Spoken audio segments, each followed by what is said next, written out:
Hello, I am Dr. Hari Seneti, oral and maxillofacial surgeon. This is for post graduation entrance examination, and this topic is mycology, which is most relevant to dentist. I am talking.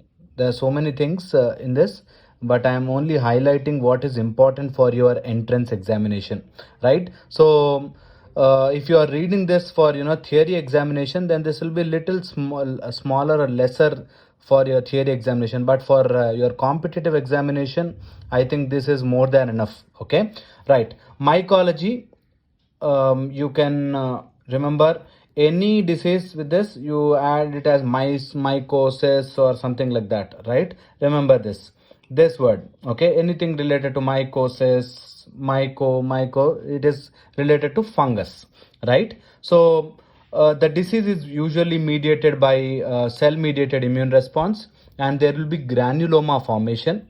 Usually, if the fungal spores are inhaled, they lead to type 1 hypersensitivity. Okay, there will be aflatoxins, which causes hepatocarcinoma. These are hepatocarcinogenic toxins, and there is an aspergillus flavor which is most commonly involved in this, right? Then this hepatocarcinogenic toxins are seen in contaminated grains and peanuts. This is an important aims question, right? So remember this: if they are contaminated grains and peanuts, you find this aflatoxins or caused by aspergillus flavus, right? What are the features for a general fungal infections? Is they are gram positive, eukaryotic type. They are obligate or facultative aerobes only, and their cell wall contains chitin. Cell membranes contain ergosterol. These are the classical features of a fungi, and they reproduce by producing spores or by budding.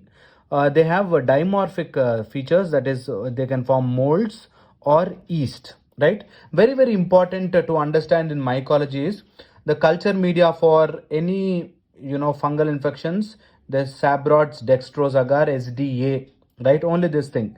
Then the staining is done by periodic acid shift test, and there are two types of infections we see, generally systemic or cutaneous, and the opportunistic, or you see in immunocompromised country. This is most commonly seen in the dental, right? So there are two types, the systemic and the opportunistic. So in the systemic, you can remember it as BTEC.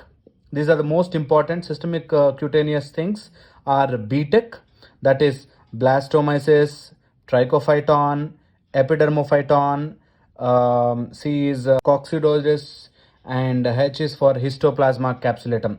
Sometimes you can write it as MTEC also, BTEC or MTEC, that is microsporum. So these are the systemic, that is systemic is in the general body, entire body cutaneous thing. So remember them, they are BTEC or MTEC organisms causing systemic or cutaneous. Most commonly involved are these organisms.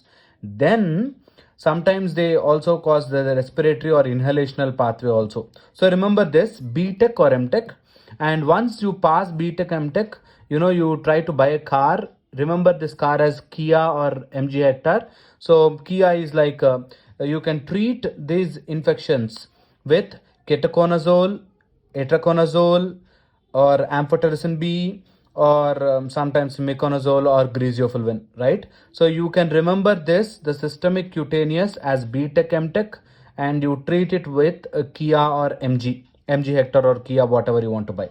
Then when you come to opportunistic infections, in opportunistic infections, whenever there is an opportunity, the fungal infection will show its mark. Remember it like that. Given an opportunity, they will put their mark.